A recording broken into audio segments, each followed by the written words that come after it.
Point जो 3 exercise है उसके हम 2 क्वेश्चंस करवा चुके थे, ये हम थर्ड कर रहे हैं। ठीक है, अब इसमें हमें पहला समीकरण दिया है 3x minus 5y minus 4 equal to 0। एक इसको लिख दो समीकरण एक। अब दूसरा समीकरण दिया है 9x equal to 2y plus 7। तो पहले तो हम इसको समीकरण बनाएंगे, कैसे बनाएंगे? पहले तो इसी को हम बनाएंगे तो 3x minus 5y equal to 4 हो जाएगा। इसको हम इस साइड कर दो बराबर के। ठीक है, तो समीकरण एक ए नहीं, समीकरण एक ए बनेगा। ठीक है, अब सेकंड क्या था? 5x equal to 7y plus 9x equal to 2y plus 7 ए था। तो इसको हम क्या करेंगे? 2y यहाँ पर प्लस में है, बराबर के इस साइड लाएंगे तो ये किस में हो जाएगा? माइनस में। तो 9x minus 2y equal to 7 ये हो जाएगा समीकरण 2। समीकरण 1 और 2 बन चुके हैं। हम कौन सी विधि कर रहे हैं? विलोपन विधि। ठीक है, विलोपन विधि। तो विलोपन विधि से अब दोनों समीकरण को सॉल्व करना है। अब दोनों समीकरण में विलोपन विधि कैसे लगती है? अब 3 है, कोई भी एक गुणांक जो चर का गुणांक यानी कि x या y का गुणांक दोनों में बिल्कुल सेम होना चाहिए। यहां पर x का गुणांक क्या है? 3। यहां पर x का गुणांक क्या है? अब 3 को हमें 9 बनाना है। कैसे बनाओ? कितने का गुणा करोगे कि 9 आ जाए? 3 में कितने का गुणा करोगे? 9। 3 का गुणा करोगे तो यहां पर जो समीकरण 1 में हम जो समीकरण 1 है उसमें हम 3 का गुणा कर देंगे। यहां पर लिख देंगे कि समीकरण 1 में 3 का गुणा करने पर। ठीक है, तो समीकरण 1 में करेंगे 3 का गुणा, तो 3 में 3 का करेंगे 9x हो जाएगा, माइनस 5 में करेंगे तो 15 हो जाएगा, 15y बराबर 4 में करोगे तो कितना हो जाएगा? 12 हो जाएगा। आए समझ में? हमने समीकरण 1 में 3 का गुणा किया है तो ये हो जाएगा 9x, ये हो जाएगा 15, ये हो जाएगा 12। आए समझ में इतना? अब ये हो जाएगा हमारा एक समीकरण। अब दूसरा हम जो कहते हैं इसी को लिख लेंगे, 9x minus 2y equal to 7 लिख लिया। आपको आया बेटा समझ में? आप मतलब इससे पहले नहीं आए थे, आए इसमें समझ में? अब नीचे हम क्या करेंगे कि इसको माइनस कर देंगे। ठीक है, समीकरण इसको हम 3 दे देते हैं। ठीक है, इसको 4, तो समीकरण 3 यहां पे लिख देंगे, समीकरण 3 माइनस 4। 3 में से 4 को घटाने पर तो यहां पर क्या हो जाएगा? माइनस हो जाएगा। देखो अब एक बात रहती है, जैसे 4 को 2 में से माइनस का है ना, तो एक तो माइनस का बनाना पड़ेगा। 4 में से 2 को माइनस करोगे तो एक माइनस का रहेगा 2, तब तो 4 में से 2 जाएगा 2 हो जाएगा। अब इस समीकरण में से इसको माइनस का है ना, तो जो जिस समीकरण को हम माइनस कर रहे हैं वो उसके साइन बदल जाएंगे। जैसे यहाँ ये 9x प्लस का है तो ये हो जाएगा माइनस का, 2y माइनस का है तो ये हो जाएगा 7 किसका हो जाएगा? माइनस का। अब ये तो कट जाएगा 9x, यही तो काटना था, तभी तो हमने दोनों को बराबर बनाया। ठीक है, ये कट गया। अब माइनस का 15y है और प्लस का 2y है, यहां पर आ जाएगा माइनस का 15y और प्लस का आ जाएगा 2y इक्वल टू आ जाएगा 7 मतलब 12 माइनस 7 आ गया। इतना दिख रहा है? हाँ ठीक है, कितना आ गया? माइनस 15y और प्लस 2y। तो माइनस का 15 है तो 15 में से 2 यानी 15 में से 2 को घटाओगे कितना आ जाएगा? 13 आ जाएगा। तो और 13 किसका आएगा? माइनस का। तो माइनस यहां पर हो जाएगा 13y इक्वल टू आ जाएगा 12 में से 7 को घटाओगे कितना आ जाएगा? 5 आ जाएगा। ठीक है, तो हमारे पास y का मान माइनस 13y बराबर 5, यानी कि y बराबर आ जाएगा -5/13। यार अब y का मान हमारे पास कितना आ गया? -5/13। अब जो y का मान है वो हम समीकरण 1 या 2 में से किसी में भी रख देंगे। तो y का मान हम किस में? देखो जैसे y का मान समीकरण कितने में? 1 में रख दो। ठीक है, 1 में रखने पर तो समीकरण 1 अपना ही है। अब क्या है समीकरण? 3x minus 5y equal to 4 ये है समीकरण। ठीक है, इसमें आ रहा है तो 3x माइनस 5। अब यहाँ पर y कितना है, जो जहां y लिखा है वहां पर हम y नहीं लिख करके -5/13 -5/13 लिखेंगे। ठीक है, तो y की जगह पर हम लिखेंगे -5/13, ये रहेगा कोष्टक में इक्वल टू 4। आया समझ में।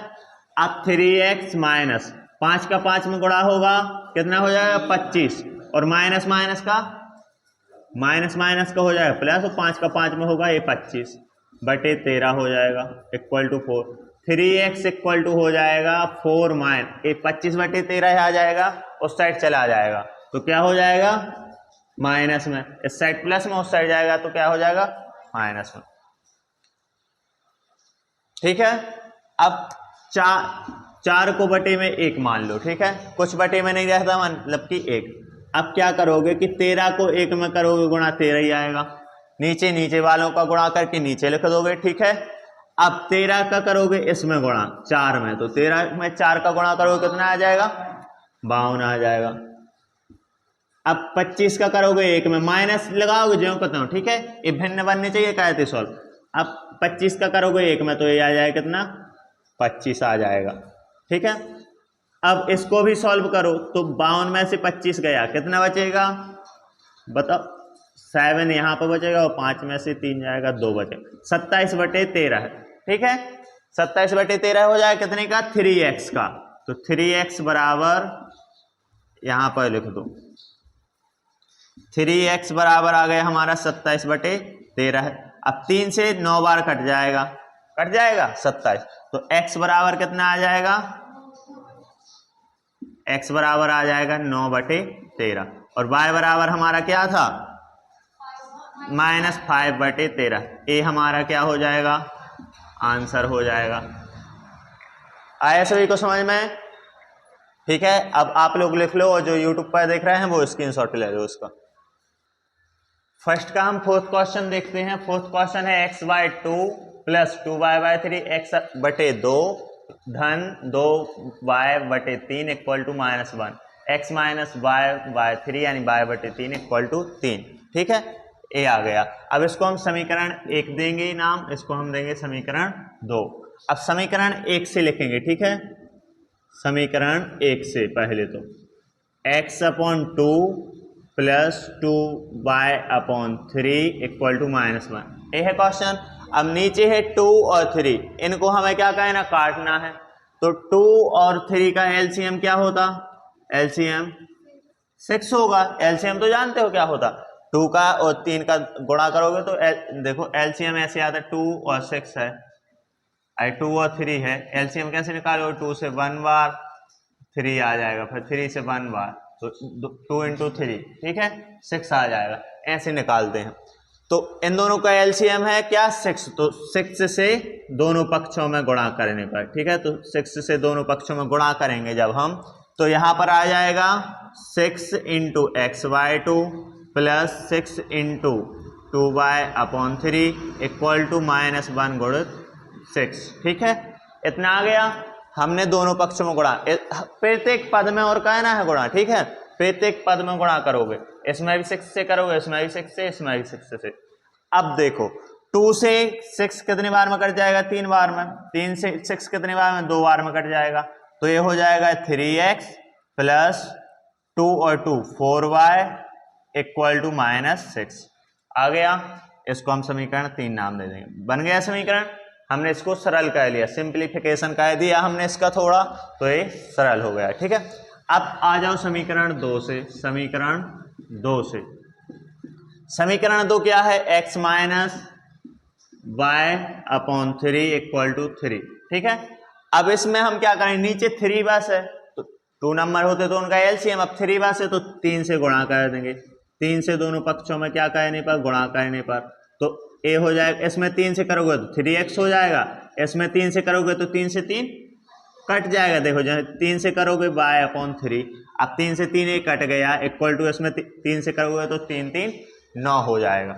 अब 3x - a हो जाएगा y इक्वल टू 9, ए हो गया कितना, समीकरण 4। ठीक है, आया समझ में। अब हम इन दोनों को क्या करेंगे, विलोपन विधि से सॉल्व करेंगे। हम क्या कर रहे हैं, विलोपन विधि, तो विलोपन विधि। समीकरण 3 क्या है, 3x plus 4y equal to -6 और समीकरण ए हो गया 3।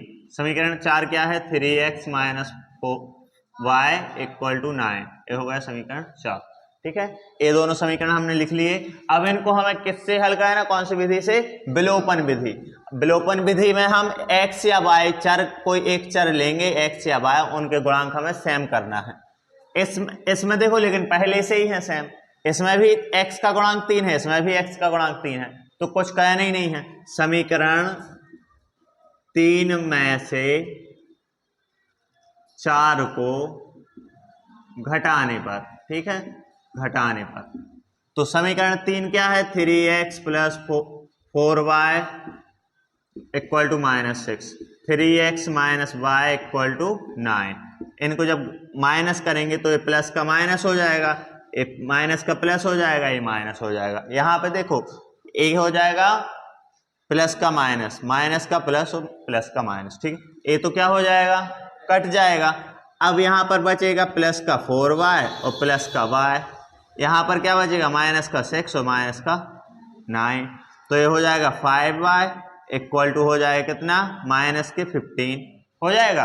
तो 5 से 15 कितने बार में कट जाएगा, 5 या 15, तो 5 से 15 कट गया, y इक्वल टू आ जाएगा -3। y का मान कितना आ गया हमारे पास, -3 आ गया।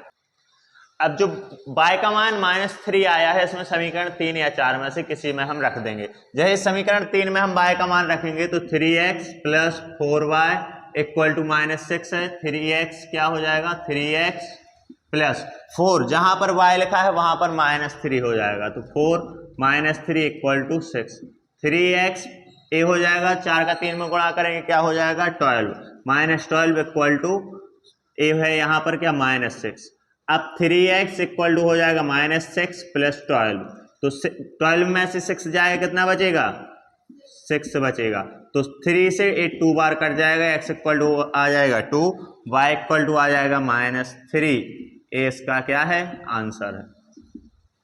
इसके बाद हम सेकंड क्वेश्चन पर आते हैं। इसमें आपको हिंदी में लिखा रहेगा क्वेश्चन, उसको आपको समीकरण बनाने हैं, ठीक है। जैसे उसमें प्रतिस्थापन में क्या समस्याएं दी रहती थी, उसको हम समीकरण में कन्वर्ट करते थे। तो सेकंड का जो फर्स्ट है क्वेश्चन पढ़ो एक बार।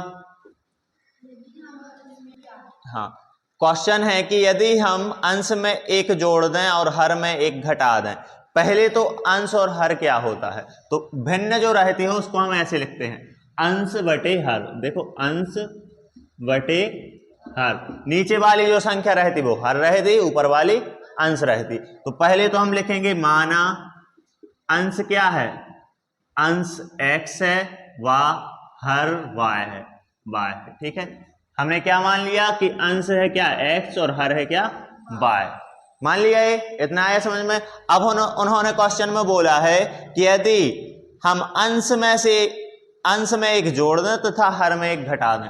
अब अंश में एक जोड़ दें, हमने अंश माना x में एक जोड़ दें और हर में एक घटा दें, हर माना हमने क्या y, तो y में से एक घटा दें तो एक प्राप्त होता है, तो एक आ जाता है। आया समझ में। अंश में यदि हम एक जोड़ दें, अंश माना x और y में से एक घटा दें, हर में से एक घटा दें तो एक प्राप्त हो जाता है। आया इतना समझ में। अब इसको हम क्या करेंगे सॉल्व, इसको हम एक देखो x plus 1 equal to y minus 1 का एक में गुणा होगा तो y माइनस 1 ही आ जाएगा, y का एक में होगा तो y माइनस 1 का होगा तो 1। अब x y को इस साइड ले आओ तो x minus y equal to -1 है, ए भी जाएगा तो -1 हो जाएगा, ए एक भी इस साइड जाएगा तो x minus y equal to -1 -2 हो जाएगा। आया इतना समीकरण, एक समीकरण हमारा बन गया ए। आया समझ में। अब सेकंड कंडीशन क्या दी है कि यदि हम हर से एक जोड़ दें, हर में एक जोड़ दें तो यह क्या बन जाती है 1/2। अब इनने अंश में कुछ नहीं किया, सिर्फ हर में एक जोड़ा है। इन्होंने क्या किया कि अंश में कुछ नहीं किया, अंश को वैसे ही रखा, सिर्फ हर में एक जोड़ दिया, तो क्या बन जाता है 1/2 बन जाती है, 1/2 बन जाती है, ठीक है। ये है क्या सेकंड कंडीशन। अब हम क्या करेंगे कि 2 का यहाँ पर 3 गुणा कर देते हैं, ठीक है। 2 का x में गुणा करेंगे तो 2x हो जाएगा बराबर y प्लस 1 का 1 में करेंगे तो y प्लस 1 ही हो जाएगा। इसे सॉल्व कैसे बनता है सभी से, ठीक है। तो 2x y इस साइड आएगा माइनस y इक्वल टू 1, ए बन गया समीकरण 2। समीकरण 1 और 2 बन गए। अब इन्हीं को हमें विलोपन विधि से हल करना है, तो विलोपन विधि से हल करके अब तुम लोग बताओ अभी 2 मिनट में जल्दी से। हमने दोनों समीकरण बना लिए, समीकरण 1 और 2, ठीक है। ये हमने क्वेश्चन से बना लिए जो कंडीशंस दी गई थी। अब दोनों समीकरण को हम ऊपर लिख लेंगे और फिर विलोपन से क्या करेंगे, हल करेंगे। समीकरण 1 क्या है, x minus y equal to -2, ये समीकरण 1 है। 2x minus y equal to 1, ये समीकरण 2 है, ठीक है। अब इसको हम विलोपन से अभी तक कैसे कहते आए हैं कि x और y के मान हमें गुणांक क्या सेम बनाने। अब यहाँ पर देखो सभी, यहाँ पर देखो, तो अब हमें गुणांक बनाने से x का गुणांक 1 है, y का, यहाँ पे x का गुणांक 2 है, तो ये तो समान नहीं है। लेकिन यहाँ y का गुणांक 1 है, यहाँ y का गुणांक क्या है, 1 ही है, तो समान है। अब हमें बनाने की जरूरत ही नहीं है। तो क्या कर देंगे, समीकरण 1 में से 2 को क्या कहने पर, घटाने पर, तो क्या आ जाएगा, x minus y equal to -2 और 2x minus y equal to 1। अब घटाएंगे तो साइन क्या हो जाते, चेंज हो जाते। साइन यहाँ पर जैसे प्लस है तो यहाँ माइनस हो जाएगा, यहाँ पर माइनस है तो प्लस हो जाएगा, यहाँ पर माइनस हो जाएगा, बाय से बाय कैंसिल। अब x माइनस 2x बचेगा, x minus 2x equal to -2 है और -1 है, -2 -1। अब x में से 2x जाएगा तो ये आ जाएगा -x, -2 में से 1 जब प्लस का है और -2 क्या है, 2 क्या है माइनस का, तो क्या होता है -2 प्लस 1, तो ये 1 ही आता, लेकिन साइन किसका, बड़ी संख्या का रहता है तो -1 आता। तो x -2 है तो -x आएगा, यहाँ पर -2 -1, माइनस माइनस है यानी कि प्लस होगा, साइन माइनस का ही आएगा, तो -3 हो जाएगा, माइनस से माइनस कट जाएगा, x इक्वल टू आ जाएगा 3, ठीक है। अब x का मान हम रख देंगे किसमें, समीकरण 1 में।